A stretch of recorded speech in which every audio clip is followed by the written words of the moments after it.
Hello, hello. This is the Best Boys production. It's Dave Swan here with Jeremy Klassen. Say hello, Jeremy. Hey, Dave. How are you doing? I'm doing well. We are outside the, what do you call this thing again? This is the Velodrome. And Velodrome is where they do the cycles around. Yep. They just ride in circles. They just ride in circles. Millions of dollars to build this so they could ride in circles. Yep. That's what they do. Yeah, but it's brand new and it's a beautiful building. It is gorgeous. All and it's got other stuff in copper it too. up top. Yeah. It's got like gyms and like weight rooms and all that stuff, right? I'm assuming. I don't know. so. I've never been in. I went to the website. Oh, cool. Yeah, because I'm a techie nerd that way. Uh-huh. I've watched you Google so many things. Google Dave. That was my name in high school. Actually not, because there was no Google, in high school. Yeah, that's how old we are. This is the old man. Whoa. Yeesh. Ouch. But we are still best boys. Yeah. We're doing the sitting down, by the way, just so you know. Yeah, because I was it's exhausted. too much effort to...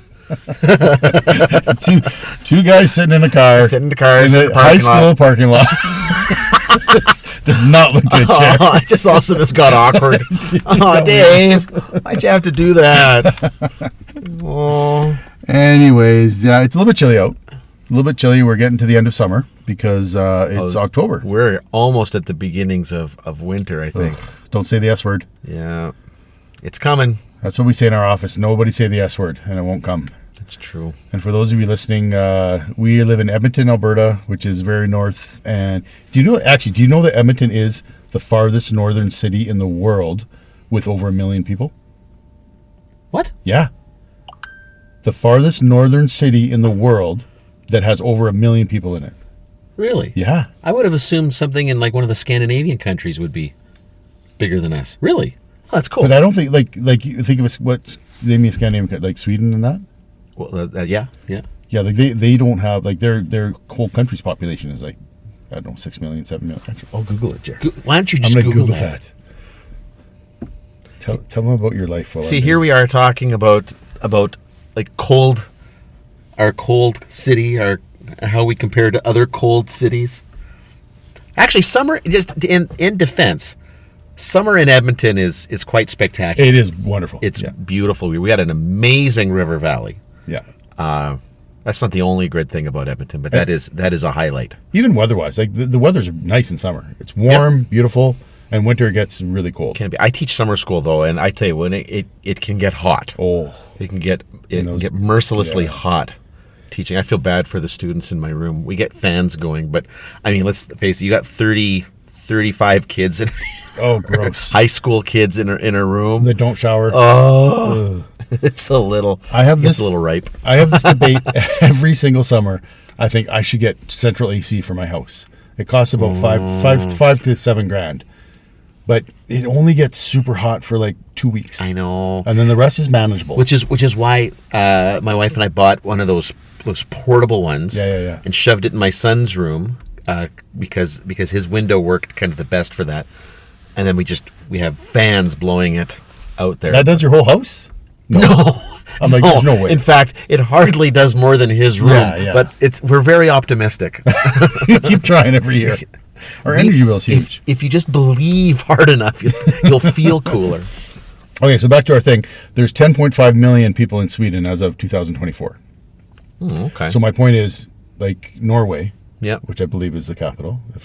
Norway is another country. How do we rewind this thing? I don't know. No, Sweden. What's capital of Sweden? Denmark. No, Denmark's another country. France. Stop this. Saudi Arabia. That has to be it. Just Google it. Helsinki. No. So yeah, sure. Or is that? I don't know.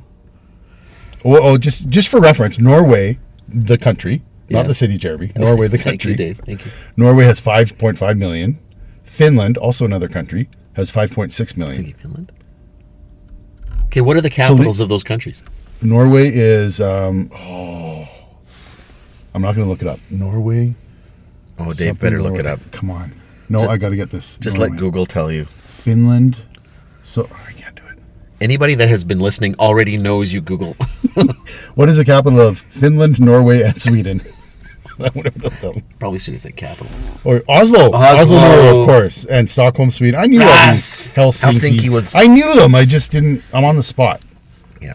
I wish you would tell me before you throw these questions at me, Jeremy. Fair enough. Anyways, my point was that these cities, the country has like 5 million. So their city, like Oslo, probably only has like less than 1 million, maybe. I don't know. That's crazy. This all came from Edmonton being the most northern country in the world with over 1 million people. Yeah. And how long have you lived here in Edmonton? Oh, I've lived here since 96. Actually, the fall of 96, after I graduated from Trinity Western. Straight here, and you moved moved out out here. Same old job. Yeah, I've been at the same old place. job. Not technically, but technically yes, but not practically. I have been teaching almost since I got here, but I didn't start teaching with Edmonton Public until 2000. Oh, who were you with before that? I taught at NATE for a little bit, and I right on. taught with Sylvan Learning Center Okay. for a bit. I even did some EA work at Macaulay Junior High downtown. So yeah, Nice. kind of all over the place. So this is how long you've been at Rochette. 25 years. This is year 26 for me. I know, yeah. And I was gonna say this is a testimony to how long you've been there. Yeah. I work at CN, and we have we're always hiring people coming in, these young guys coming in, young girls. And this one guy came in, and they were talking. I heard him talking to his other buddies, and he mentioned he went to Rochette. Oh yeah. I'm like, oh, Rochette, do you know Jeremy Klassen? Yeah. He goes, oh yeah, Mr. Klassen, I know him. I'm like, yeah, it's my buddy. I went to school with him. Oh, I feel old. And you and I are making the same amount of money right now. That's awesome. Oh, don't do that. Oh, this is great. Okay, you know what it's like to drive to school here and see a guy pull up with a car that's like 5 times more expensive than my car, and a kid pops up. It's like, oh. Yeah.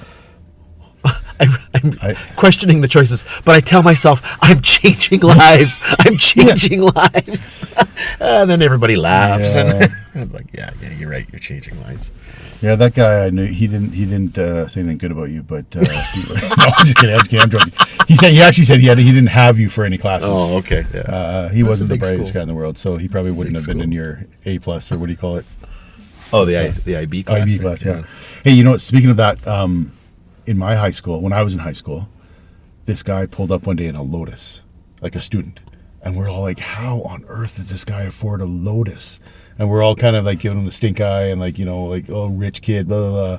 And it turns out his mother had just passed away. Oh no! And that was his the life insurance payout. He got money from the life insurance, and so we bought a Lotus. Oh no!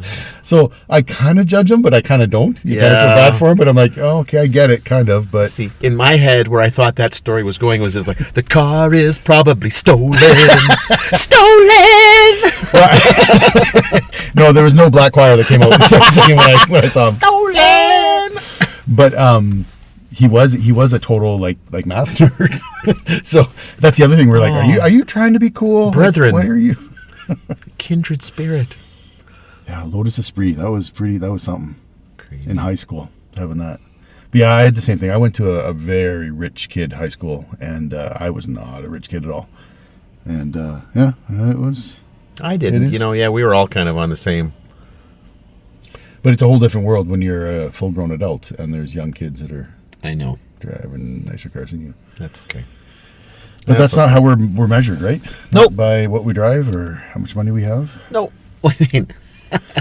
Well, after you're dead. No. You can't tell us on the podcast, but I'm actually crying right now. There are tears coming down as I'm saying this. Yeah. Dave cries a lot. But I will say this. Dave is an amazing cook. Oh, baker. Baker, not cook. Baker.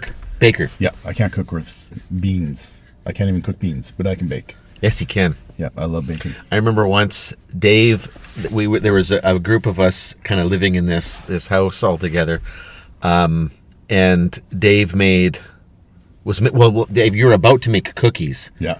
And we didn't let you because we ate the batter. But of course, but as one does, God punished us for that because I think there was a fair bit of egg in there, and I think a lot of us got our stomachs. We got a little sick afterwards. You must have eaten the whole thing. Well, it was good. Oh wow! Yeah, we didn't let you get away with that. Was that before I put the chocolate in? Because I make my cookies with Toblerone chocolate. Oh shoot! We should have let you do that. Could have been even better. The joke really is on you there. Oh. Yeah, I'm famous for my Toblerone cookies, and there's nothing special. It's just a normal cookie recipe, but instead of using chocolate chips, you break up a Toblerone chocolate bar. So good, and leave some big chunks. Oh my gosh. Well, the cookie dough was amazing until it wasn't. Until it wasn't. That, and I had a homemade recipe from my mom for brownies, homemade brownies. And, Sorry.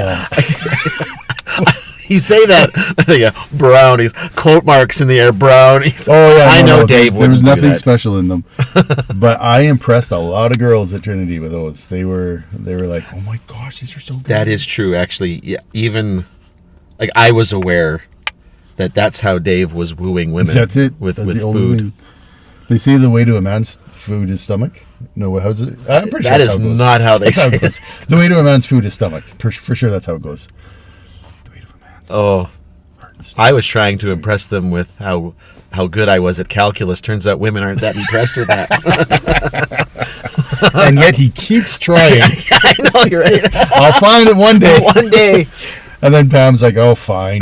Whatever. You're the remainder. Yes. Lisa snatched up Dave, so I guess no. You got married way. How long have you been married? It must be Since 98. Oh, I was gonna guess. Now I have to do math. 28 years. 28 years. That's insane, Yeah. Well, isn't it? what's that? 98. 25. No, years. 27 years. 27 years. Okay. Yeah. Dave was there. Dave was one of the MCs at my wedding. It was awesome. Me and Andrew. That was honestly the funnest wedding I've ever been to this day, and I've been to a lot. We had a lot of fun at our wedding. Yeah, it was an exceptional day. Was that here in Edmonton? Yep. Yeah. Yeah, you were a big part of that. I appreciate that. Thank you. Yeah. I it's so funny because I don't ever remember getting paid for that. And like to this day. Maybe you got lost in the mail? No, you did. Oh, Dave, no, you did. You did. It was immediate. It was cash. It was a cash deal behind the. Oh, okay. Yeah. You probably spent it right away. I remember sitting outside the hall, the dance hall, where everyone was dancing, and we were all in a circle with one cigar, passing a cigar around. I know. We were all sucking off the same cigar. Oh, we were so rebellious. Yes, it was so risky. Smoked a cigar. No, but sharing it. That's what my thing was. And then we all got sick. I'm shocked that we didn't get COVID. Shocked. In 1998. That's right. Well, it takes a little while to, what do they, germinate? Yeah. Something like that. Yeah, that was a spreader event. Yeah. Your original spread. Look, don't tell anybody this, but it was us. It was us.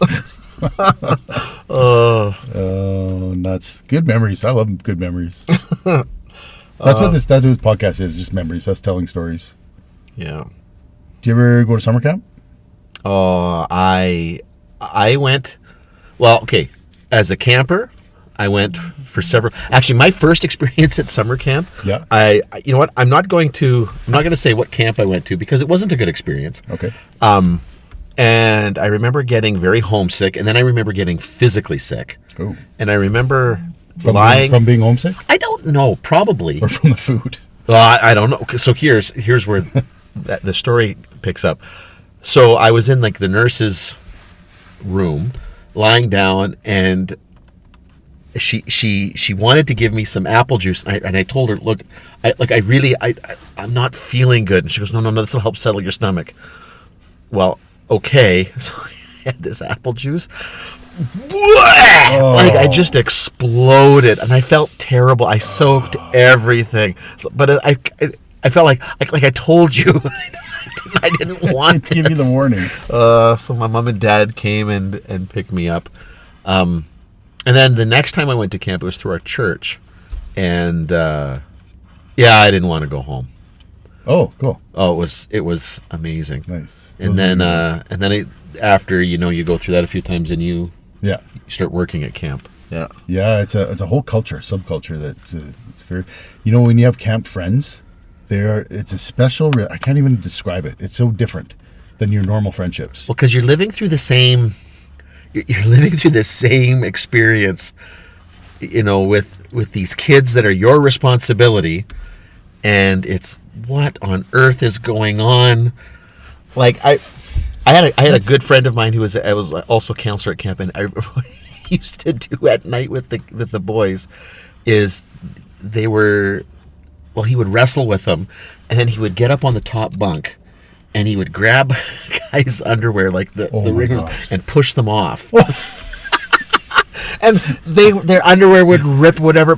And that you'd think that these kids would be upset, but they would only get upset if they weren't experiencing it, right? Like if they were somehow left out. So these kids would be coming to like breakfast the next morning with their underwear elastic around them like a sash, and they wore it like with pride, with a badge of honor. Like, yeah, I was hanging off the bunk last night. Oh man, I had the wedgie to end all wedgies. I'm picturing like a human, like those baby jumpers, like yes, up and down. Yes, that's exactly what it was. Oh my gosh, that's so funny because I remember now that you said that. I remember working at camp, and yeah, all the guys in my camp, they just wanted to wrestle me. It was just that age, maybe. Yep. Like you just, or maybe some of them don't have like a male figure at home where they can be rough with, and they just wanted to wrestle. Oh, and we had. I don't think you can do that today. Wrestle young boys in the cabin at night. Yeah, you can. It's all in love. We had where I went for camp. The boys were all out in cabins out in what amounted to our little woods, and the girls were all in dorms connected to the main kitchen and whatnot, and by the pool there.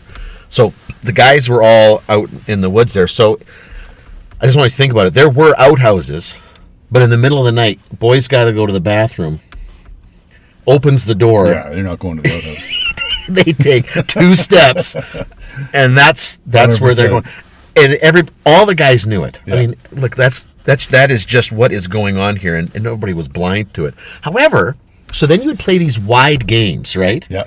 I remember distinctly. It was we played. I don't remember. I don't know if it was necessarily guys versus girls, but there were this group of female staff and campers, and they were all huddled next to this one like cabin out there. And I remember we were running up, we're looking for these people, and then you stop and you look, and then you're like, oh no, because they were all huddled, crouched down in our. Oh, our pee pit. Pee pit. Yeah, I guess is the way to describe it. It's like, we may lose this game, but you lost in a more profound way. You have no idea. Whenever I see people like walking in parks and leaning, like sitting down against a tree, I'm like, I guarantee you 30 dogs have peed on that tree. Yeah. Like, why would you lean against that's the first, for some reason, it's the first thought that comes to my mind. And the boys have been like urinating off the side of that thing for years. So I have a riddle for you. Yeah? I once worked figure this out. I once worked at summer camp with the Wasp. The Wasp? Yeah. Can you figure that out? The Wasp. The Wasp. Wasp. Okay, Dave, they put a lot of emphasis on the P right Wasp. There. Wasp. Wasp. Not the No, just the Wasp. Do you ever watch movies? Yeah. You ever watch Ant-Man? Yeah. You know the Wasp? Evangelina Lilly? Yeah. Her name was, I think I can say this. Her name was Nicole Lilly back then. Evangelina is her stage name. I worked at camp with her. Shut the front door. I absolutely did. Green Bay Bible Camp. And I'll go one step further. I mean, she's, of course, gorgeous. She was the most beautiful girl in camp, and everyone was crazy about her. And I wasn't really going for her or anything, but we were buddies. Yeah. And we did this. Somehow we ended up.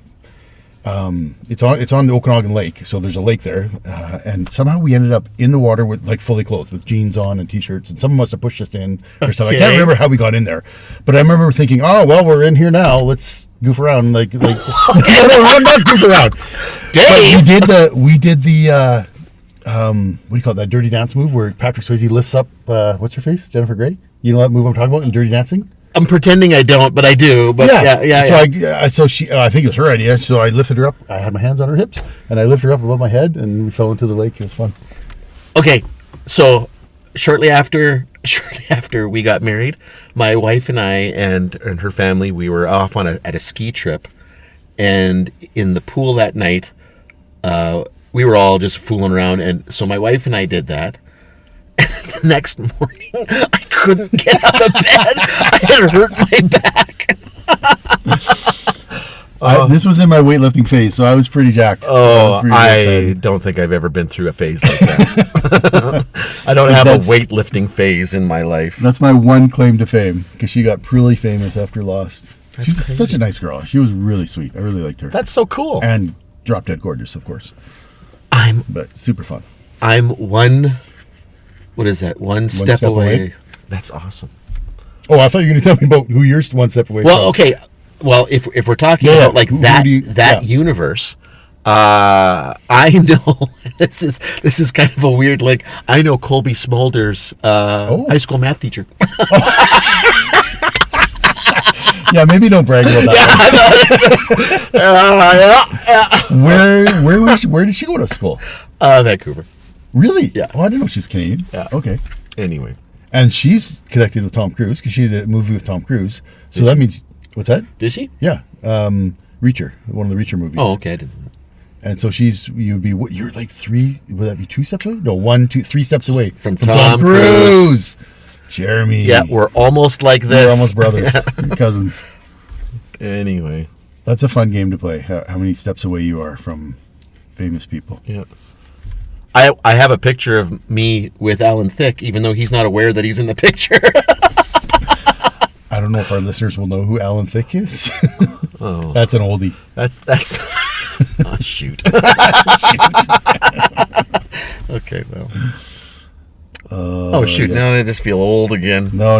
Let's talk about summer camp again. Okay, so I went to the summer camp as a camper. Yeah. It was a Christian camp, actually. I forget the name of it. Yeah. I think, I can't remember. But they had, for one of the activities, was rifle shooting, a 22. Oh, yeah. Oh. 22. A 22? Yeah, not a BB gun, like a full-on 22.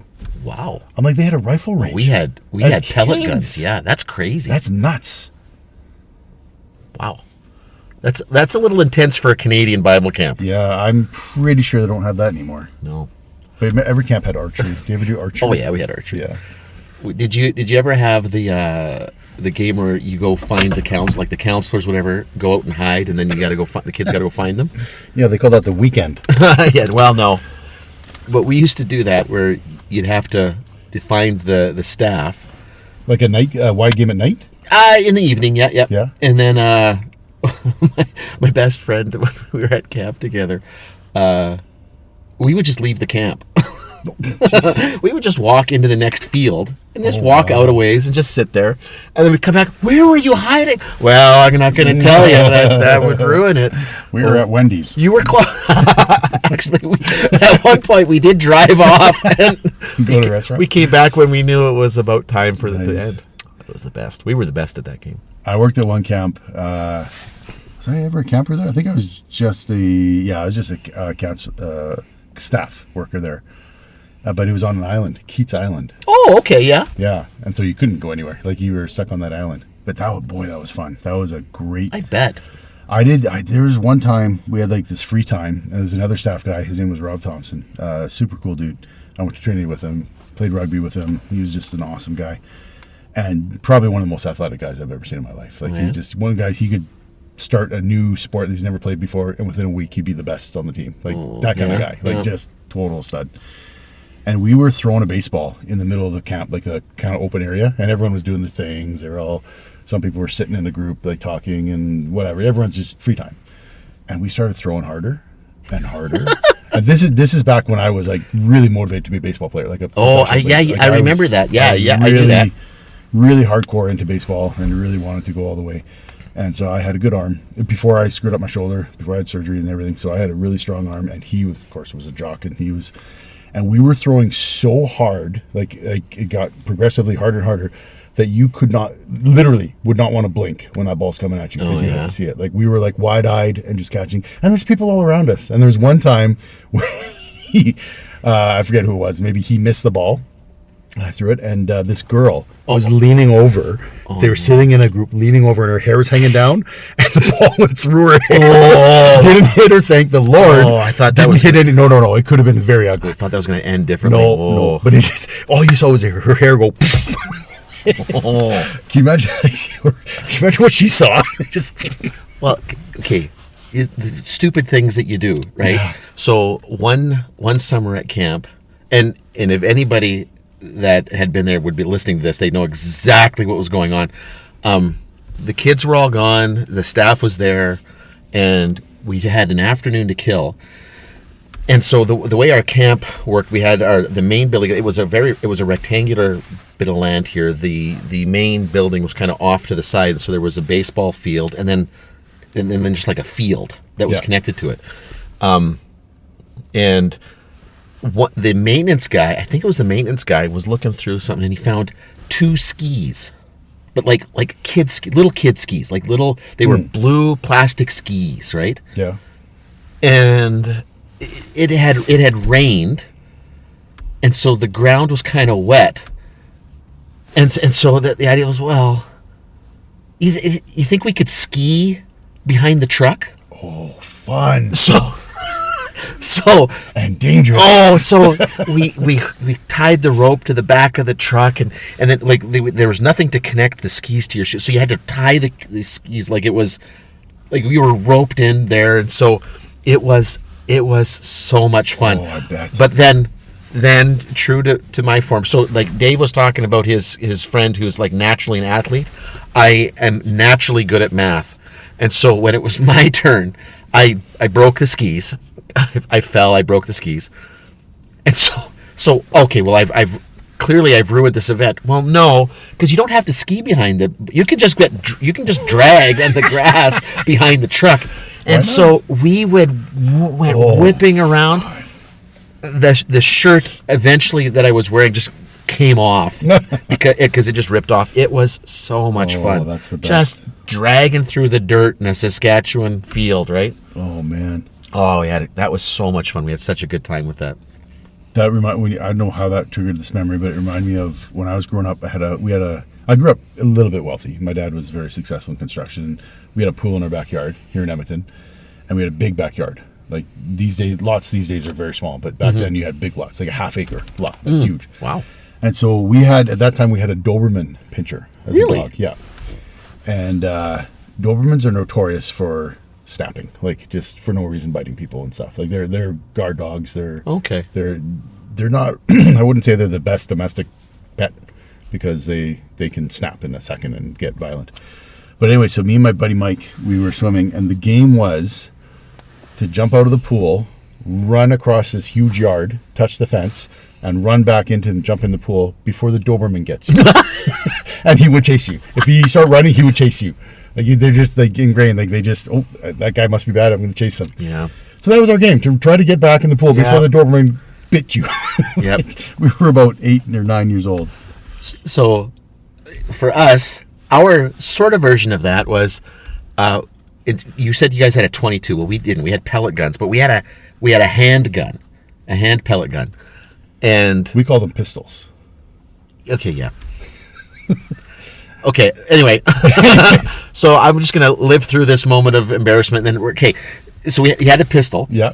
And so what we would do is we would stand together by the door to the main building, and there was 3 of us, and the game was, okay, you have until I load the gun to run, and then I'm going to shoot you. Are you serious? So go.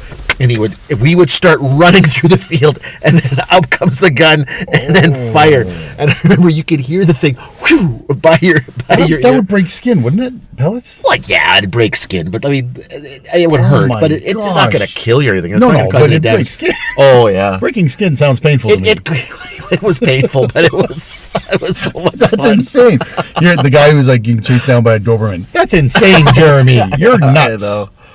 You're cray-cray. We had so much fun. And it was our speaker. It was the preacher that was out there with us with the gun. He's now in jail, but he was a good guy. Oh, he was a good guy. That does not sound fun to me. Oh, it was. I do not see any kind of joy in that one. Oh, there was great joy in it. My heart would be going so, like, I would just get so intense. That's the thrill. The thrill, I guess. Yeah. Yeah, it was good. So many good memories of camp. Oh man, trying to think of some other ones. We had this. Our camp was it was kind of a wealthy camp. It was like a rich kid camp, sort of. They had boats, like really nice Mastercraft ski boats. And one time I came out there, and Jeremy and I both have kind of did comedy improv. Yeah, We have comedy in our blood a little bit. Yeah. And I was on the boat once as a staff member, and they all have radios to each other, the other boats, to like, I'm coming in, blah blah blah. Yeah. And one kid fell he was wakeboarding and he fell, and then I got on the radio and he said, we got a camper down. And like, oh, is he okay? I'm like, well, I can only see his head, but I don't think he survived. Like, they're joking like that. And everyone took it seriously. And I'm like, I got in big trouble for that. Like, they're like, you do not joke around on the radio about, like, I'm saying, the kid's probably dead. Yeah, I got hand slapped for that one. That was not smart. Okay, we did not come from a ridge camp. Our lake that was connected to the camp was notoriously filled with swimmer's itch every year. Oh no! So I remember I have such a good memory of this. So a good friend of mine was the canoe instructor, and the day that we heard that it had swimmer's itch and it was bad, he's like, well, I'm not going out there. And so he told the kids what to do, the campers and whatnot. And one kid kind of got in trouble, whatever. So he went out there to help the kid, but he was trying so hard. But the kid panicked out in the water and flipped the canoe, and so that was bad as it is. But they couldn't. The kid didn't know any better, didn't know what to do, was panicking. So they turned it upright. But they had to paddle basically underwater the whole way. Oh, he came back. He was livid. He was so mad because he got swimmer's itch, and we had such a good laugh at his expense. Oh, and then one year, the camp decided they were going to redo the swimming pool. So the old swimming pool was just a hole in the ground with a liner. Yeah. So we took that liner to the lake.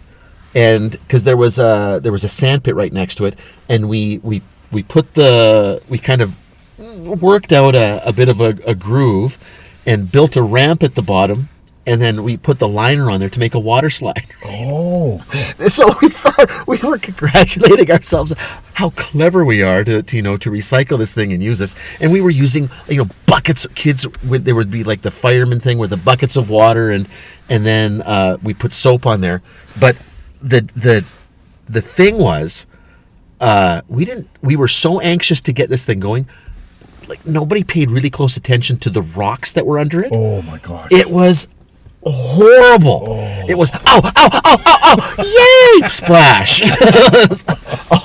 So many kids ended up with bruises and scrapes and cuts just because of the slide. But we loved it. I remember watching a video once of these, like, the show Jackass where they do crazy things. It wasn't that particular one, but it was guys kind of mimicking that. Yeah. And they had the same idea, big, huge plastic slide thing. Yeah. And they were at the top with a rope, and there was a huge rope and a boat at the bottom. So the boat would pull them. Actually, it wasn't a hill. Sorry, maybe it was just kind of flat, and then there was a jump at the end. And the boat would pull them, and they'd slide along, and then hit that ramp and let go of the rope and like do a flip or whatever and fun stuff.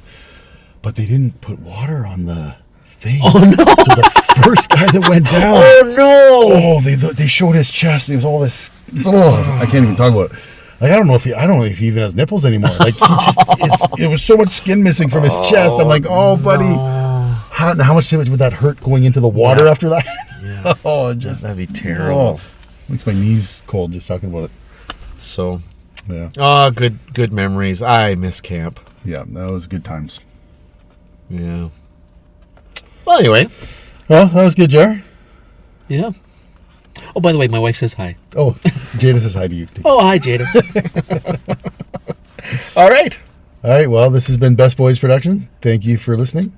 And we'll talk to you next time.